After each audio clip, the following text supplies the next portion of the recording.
Dear students अस्सलाम वालेकुम। Second year biology के चैप्टर नंबर 15 हम पढ़ रहे थे। इससे प्रीवियस लेक्चर्स में हम थर्मो रेगुलेशन को तकरीबन आलमोस्ट एंड कर चुके हैं। हमने होमियोस्टैटिक रोल ऑफ हाइपोथैलेमस तक इसको पढ़ लिया था कि किस तरह जब हमें सर्दी लगती है या बॉडी स्टिमुलस लो टेम्परेचर का होता है तो हाइपोथैलेमस बॉडी में वो मैकेनिज़्म स्टार्ट करता है जिससे बॉडी का टेम्परेचर बढ़े, जिसमें shivering thermogenesis, non shivering thermogenesis, इसके अलावा स्किन की तरफ वेजो कंस्ट्रिक्शन, ये चीज़ें शामिल हैं। फिर इसी तरह वार्मथ में के जब स्टिमुलस आता है तो उसको भी डिटेक्ट कौन करता है, थर्मो रिसेप्टर, वो सिग्नल भेजते हैं हाइपोथैलेमस को। कूलिंग मैकेनिज़्म बॉडी में स्टार्ट होता है स्वेटिंग की फॉर्म के अंदर। तो थर्मोस्टेट बॉडी का हाइपोथैलेमस है, वो किस तरह से काम करता है, यहाँ तक हम पढ़ चुके हैं। इस टॉपिक के हवाले से एक टर्म हमारी आखिर में, एक छोटी सी टर्म जो डिस्कस की जाती है और ये बोर्ड में शॉर्ट क्वेश्चंस के तौर पर भी कई बार पूछी गई है, वो आज हम पढ़ने जा रहे हैं। वो है पायरिग्जिया। पायरिग्जिया या इसको कहा जाता है high fever, temperature in fever. Normal जो हमारी बॉडी का टेम्परेचर है वो हमने पहले भी डिस्कस किया है, वो है 36.1 डिग्री सेल्सियस से लेके 37.8 डिग्री सेल्सियस के बिटवीन।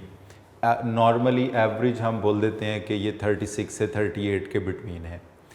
अगर किसी भी वजह से ये टेम्परेचर अपर लिमिट जो है 37.8 या 38 डिग्री सेल्सियस की जो लिमिट है इसको क्रॉस कर जाता है और एवरेज वैल्यू हम लेते हैं इसमें 37 डिग्री सेल्सियस।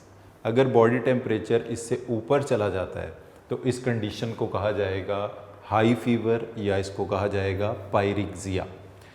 और इसको एक और नाम भी दिया जाता है, अगर टेम्परेचर लोअर लिमिट से कम हो जाता है तो फिर इसको नाम दिया जाएगा hypothermia.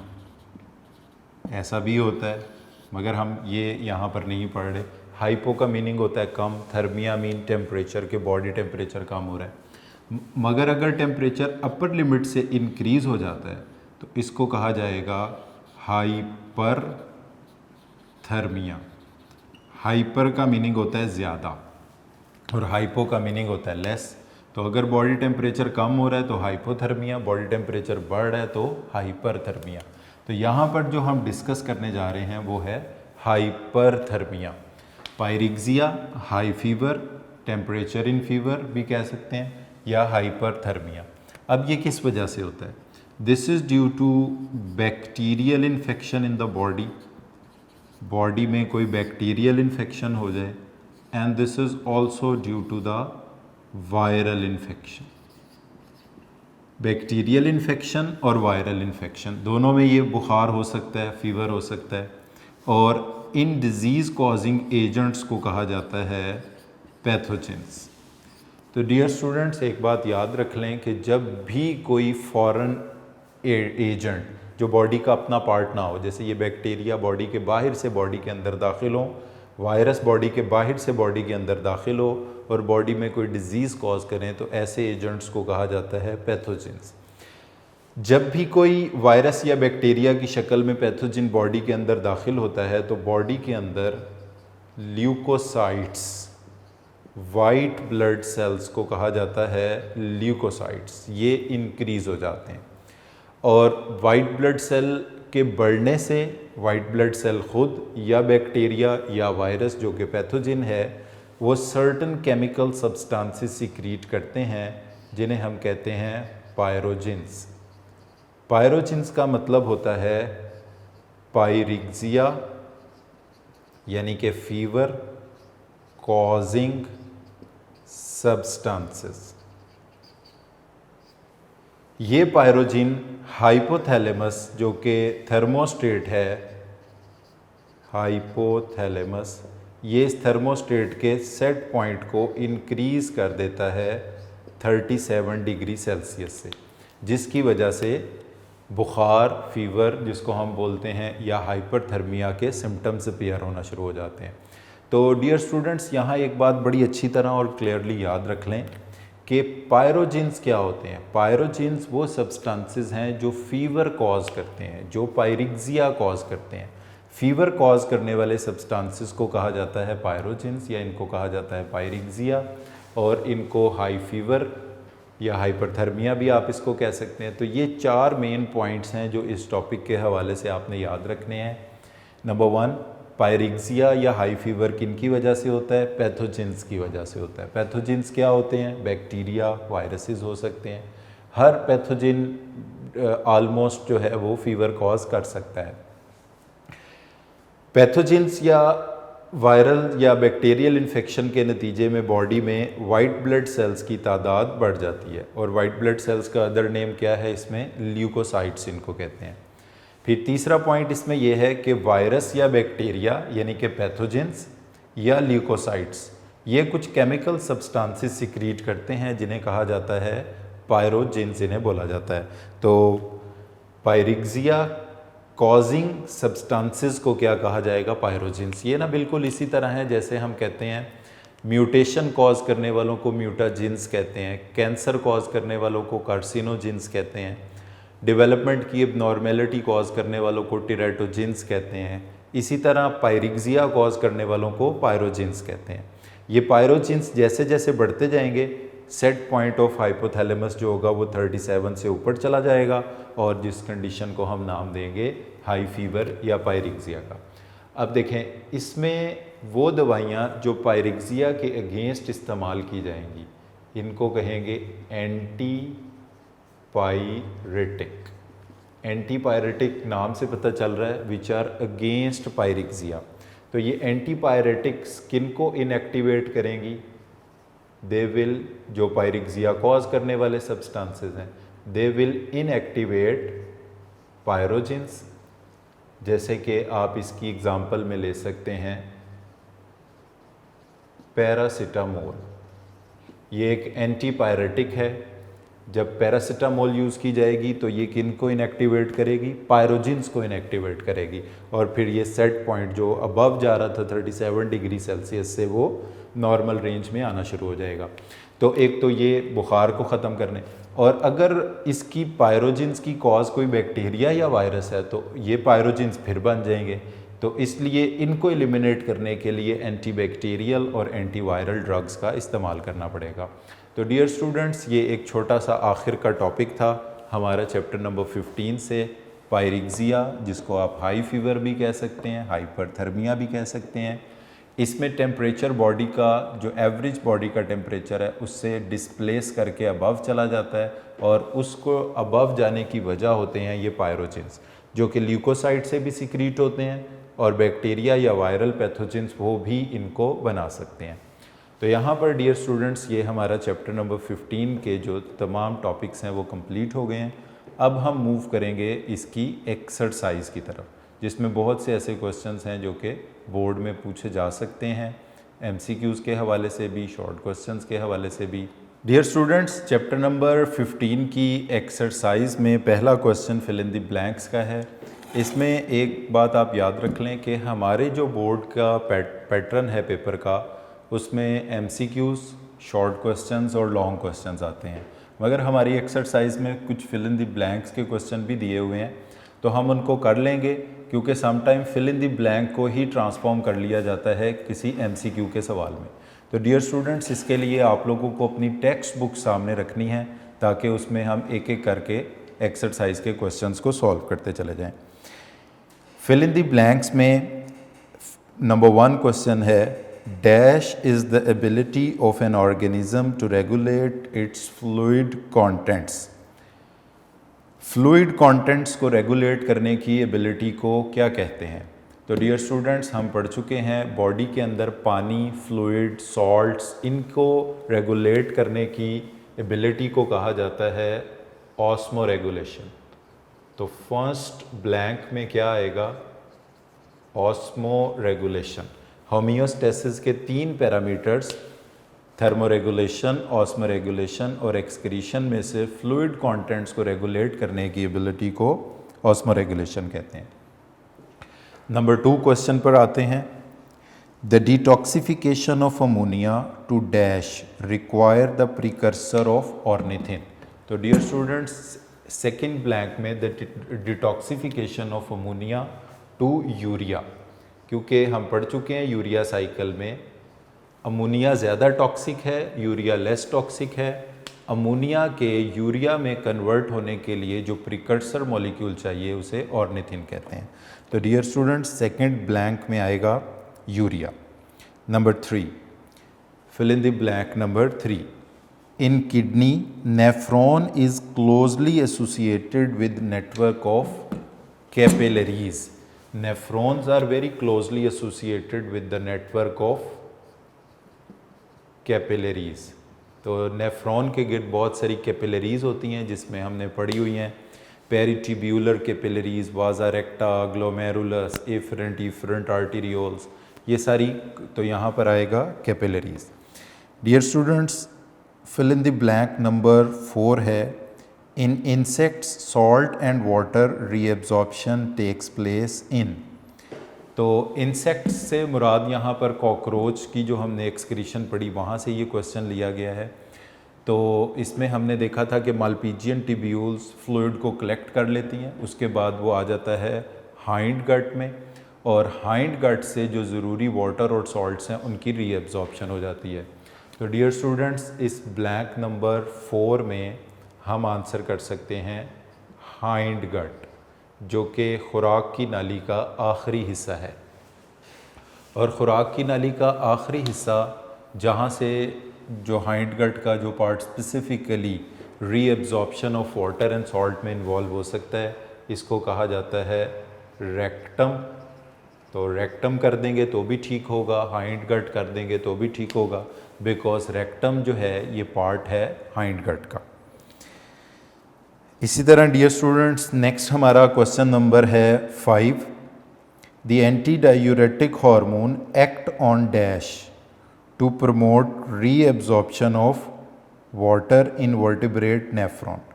Anti diuretic hormone ADH जिसको कहते हैं, ये कौन से पार्ट पर नेफ्रॉन के एक्ट करता है? तो इस ब्लैंक में आएंगे collecting ducts. ADH acts on collecting ducts. तो डियर स्टूडेंट्स, ADH नेफ्रॉन के कौन से पार्ट पर एक्ट करता है? कलेक्टिंग डक्ट पर, और वहाँ पर इसका फंक्शन क्या है? Active reabsorption of water, water की रीअब्जॉर्प्शन को प्रमोट करता है। नेक्स्ट आते हैं fill in the blank number 6 में।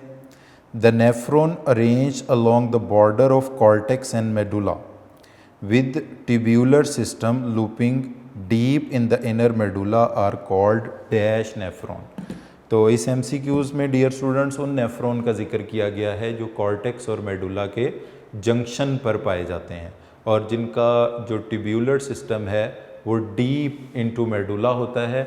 इनको हम नाम देंगे जक्स्टा मेडुलरी नेफ्रॉन का। These nephrons will be called as juxta medullary nephron, इनको कहा जाएगा juxta medullary nephron. Fill in the blank number 7 में आते हैं। The non surgical procedure to remove kidney stone is termed as. Non surgical way to remove the kidney stone, इसको कहा जाता है लिथोट्रिप्सी। नॉन सर्जिकल तरीका जिसमें किडनी स्टोन को रिमूव किया जाता है इसको कहा जाता है लिथोट्रिप्सी। और इसमें अल्ट्रासोनिक रेज़, अल्ट्रासाउंड जिन्हें कहते हैं, और एक्स रेज़ को यूज़ किया जाता है। इससे गॉल ब्लैडर के स्टोन, यूरीटर के, किडनी के स्टोन्स को रिमूव किया जाता है। Fill in the blank number 8 है। Dash is the homeostatic thermostat in human. Human being का जो होम्योस्टैटिक थर्मोस्टेट है उसका क्या नाम है? तो होम्योस्टैटिक थर्मोस्टेट ह्यूमन बॉडी में ये 4 ब्रेन का पार्ट है, और इसका एग्जैक्ट नेम है हाइपोथैलेमस। अगर आप इसको 4 ब्रेन कह देंगे तो भी ठीक है, मगर उसमें ज़्यादा प्रिसाइजली उसका क्या नाम है? हाइपोथैलेमस उसका नाम है। तो डियर स्टूडेंट्स, यहाँ पर ये फिल इन द ब्लैंक्स का हमारे पास टॉपिक कंप्लीट हो गया। अच्छा, इसके आंसर्स एक बार मैं फिर बता देता हूँ आपको। Fill in the blank number 1 का आंसर है ऑस्मोरेगुलेशन, 2 का आंसर है यूरिया, 3 का आंसर होगा कैपिलरीज, 4 का आंसर है हाइंडगट, हाइंडगट की जगह आप रेक्टम भी लिख सकते हैं, 5 का आंसर होगा कलेक्टिंग डक्ट्स, 6 का आंसर होगा जक्स्टा मेडुलरी नेफ्रॉन्स, 7 का आंसर है लिथोट्रिप्सी और 8 का आंसर है hypothalamus. Dear students, next question जो एक्सरसाइज में दिया हुआ है वो है MCQs का। तो अब हम MCQs के हवाले से आंसर्स को डिस्कस करते हैं, मल्टीपल चॉइस क्वेश्चंस के।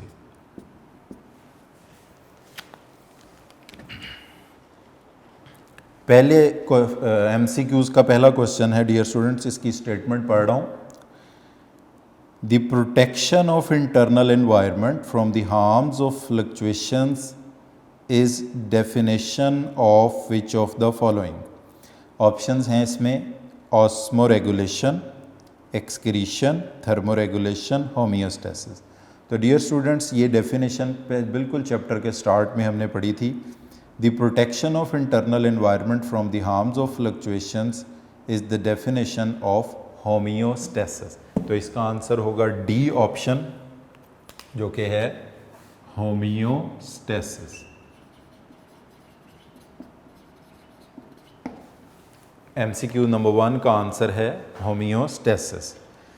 नंबर 2 क्वेश्चन है the category of the plant that has adapted of small thick leaves to limit the loss of water. Options हैं इसकी हाइड्रोफाइट्स, मीजोफाइट्स, जीरोफाइट्स, हाइग्रोफाइट्स।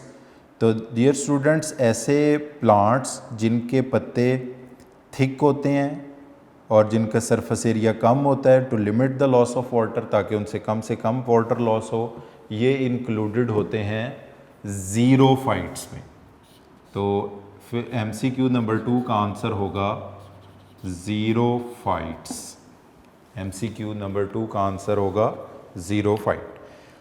इसके बाद डियर स्टूडेंट्स, नेक्स्ट आते हैं हम fill in the blank number 3 पर। The environment where animals produce large volume of dilute urine. वो environment जिसमें animals large volume of dilute urine पैदा करते हों। ऑप्शन है इसकी hypotonic aquatic, hypertonic aquatic, isotonic aquatic और टेरेस्ट्रियल। तो इसका आंसर होगा डाइल्यूट एनवायरनमेंट होता है डियर स्टूडेंट्स हाइपोटोनिक, जिसमें सॉल्ट्स की मिकदार कम और पानी की मिकदार ज़्यादा होती है, जिसको आप फ्रेश वाटर एनवायरनमेंट भी कह सकते हैं, डाइल्यूट एनवायरनमेंट भी कह सकते हैं, हाइपोटोनिक एनवायरनमेंट भी कह सकते हैं। इसके बाद नेक्स्ट क्वेश्चन नंबर 4 पर आते हैं। इसकी स्टेटमेंट है which of the following is called excretophore that is contributing mainly in eliminating of waste in plant। तो इसकी ऑप्शन है स्टेम है, लीव्स हैं, रूट है, फ्लावर्स है। तो एक्सक्रीटोफोर इनमें से किन को कहा जाता है? लीव्स को कहा जाता है। तो डियर स्टूडेंट्स, MCQ नंबर 4 का आंसर होगा एक्सक्रीटोफोर्स।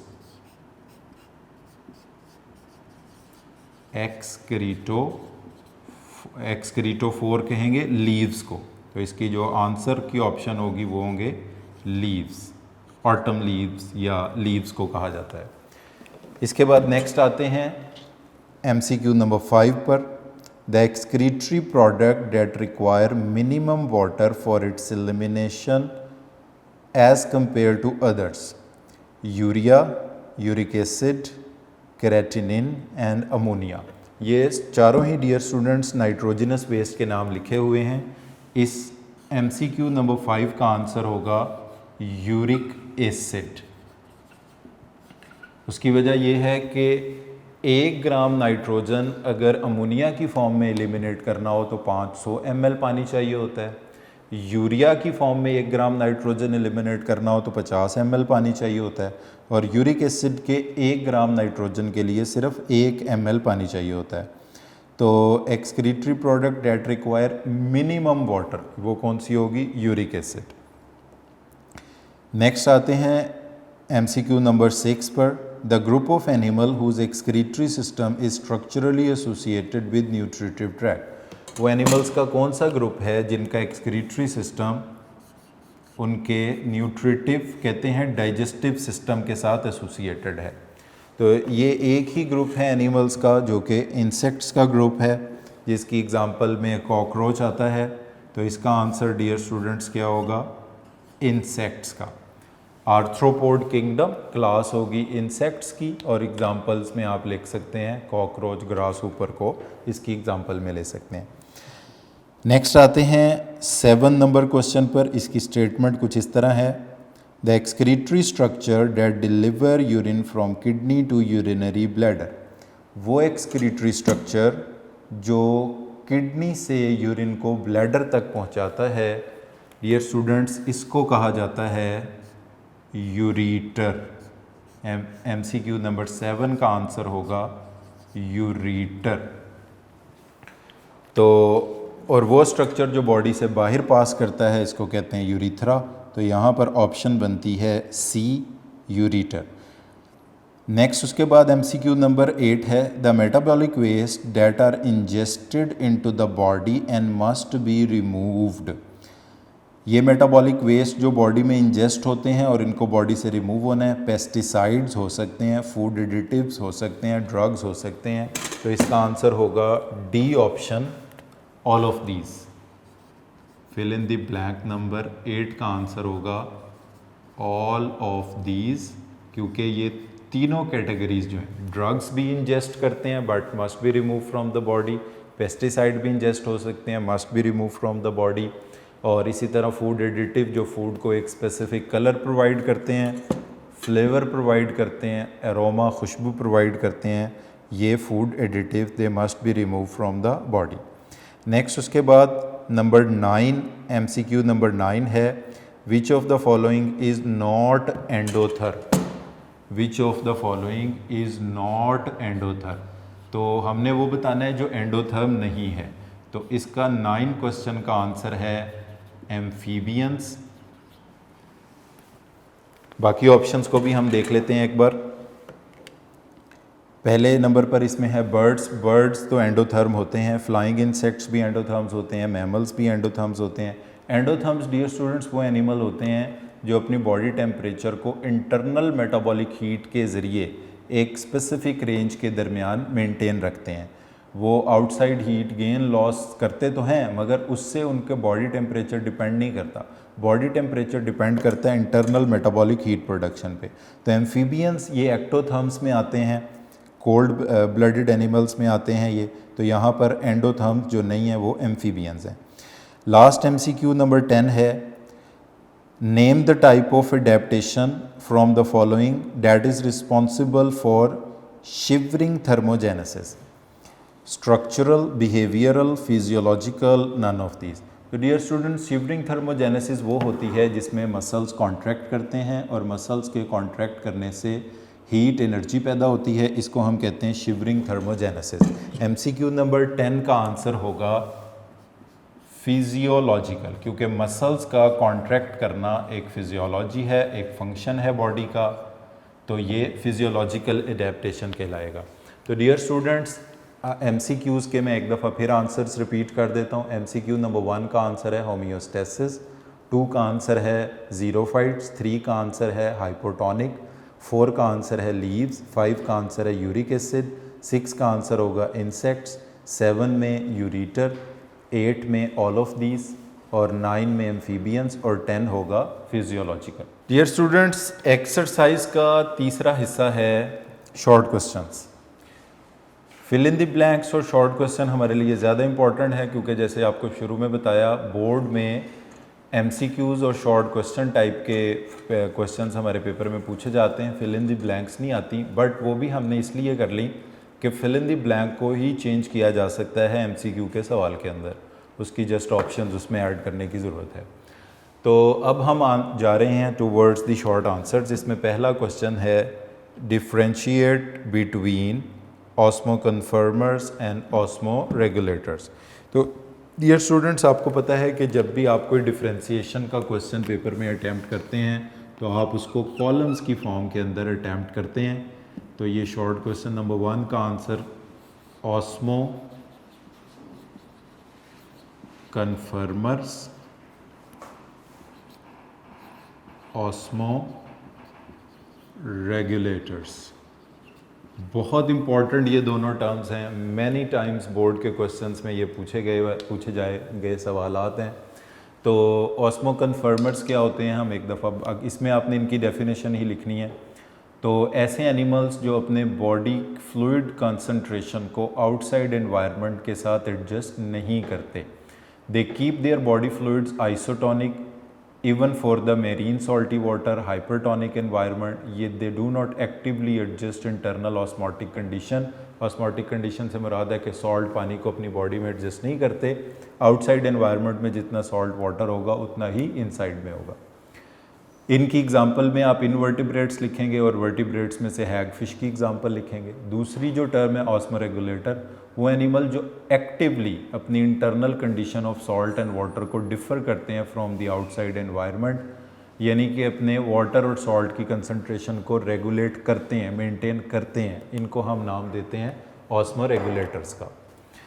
और इसकी एग्जांपल में आप वर्टिब्रेट्स के बारे में लिख देंगे। शॉर्ट क्वेश्चन नंबर 2 पर आते हैं। तो शॉर्ट क्वेश्चन नंबर 1 हो गया डिफरेंशिएशन। इसमें जो आपने चीज़ याद रखनी है, कॉलम में दोनों की डेफिनेशंस लिखनी है और एक एक एग्जांपल ज़रूर साथ मेंशन करनी है। What is anhydrobiosis, give an example. तो एनहाइड्रोबायोसिस की डेफिनेशन भी हम पढ़ चुके हैं चैप्टर में।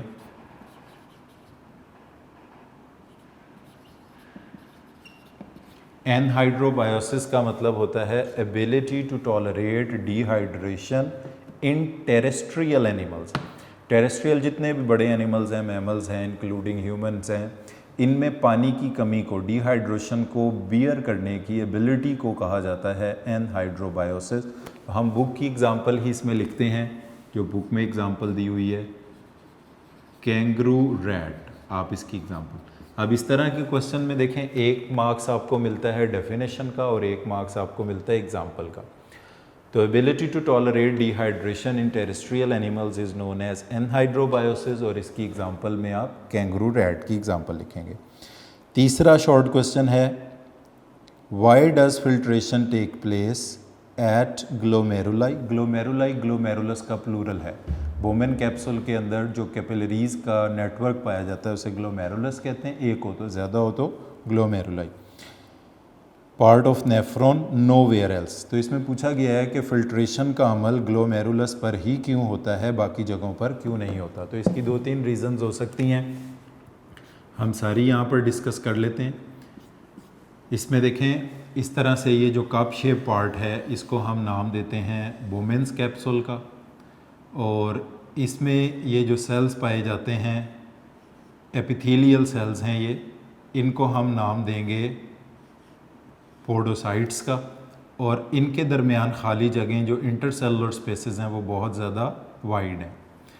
और इसके अलावा यहाँ पर जो कैपिलरीज़ हैं, ग्लोमेरुलस की कैपिलरीज़ हैं, उनमें ब्लड है, ब्लड आ रहा है एफेरेंट आर्टेरियोल्स के ज़रिए और ब्लड यहाँ से लीव कर रहा है ईफेरेंट आर्टेरियोल्स के ज़रिए। तो इसमें 3 चीज़ें हैं। नंबर 1, इसकी वजह यह है कि epithelial cell of Bowman capsule has wide intercellular spaces. ये सेल्स जिनको हम पोडोसाइट्स कहते हैं, पोडोसाइट्स, तो यहाँ पर फिल्ट्रेशन होने की एक वजह यह है कि इन पोडोसाइट्स, इन एपिथेलियल सेल्स जो कि बोमेन कैप्सूल के एपिथेलियल सेल्स हैं, के दरमियान इंटरसेलुलर स्पेसेस बहुत ज़्यादा वाइड हैं, जिसकी वजह से मटीरियल्स यहाँ से मूव करके easily lumen of Bowman capsule में जा सकते हैं।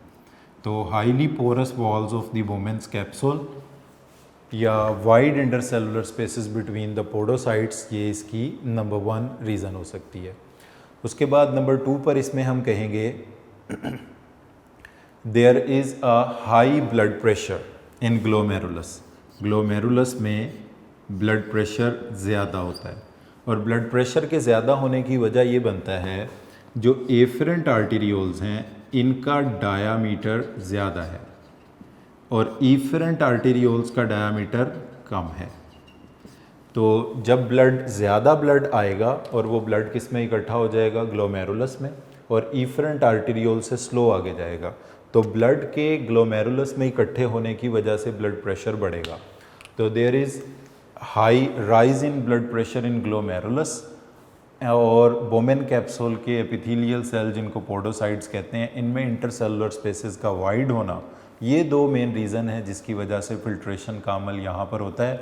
बाकी जगहों पर ये वाली चीज़ें मौजूद नहीं होती। तो high blood pressure in the glomerulus which is because the diameter of afferent arterioles is greater than the diameter of the efferent arteriole. So blood will accumulate in the glomerulus, जिसकी वजह से ब्लड प्रेशर बढ़ेगा और ये ज़्यादा blood का pressure materials को force करेगा कि वो कैपिलरीज़ की दीवारों से गुजरकर बाहर चले जाएं। और फिर दूसरा, wide intercellular spaces in the epithelial cell of the Bowman's capsule. ये दो मेन इसकी रीजंस हैं, वाइड इंटरसेलुलर स्पेसेस।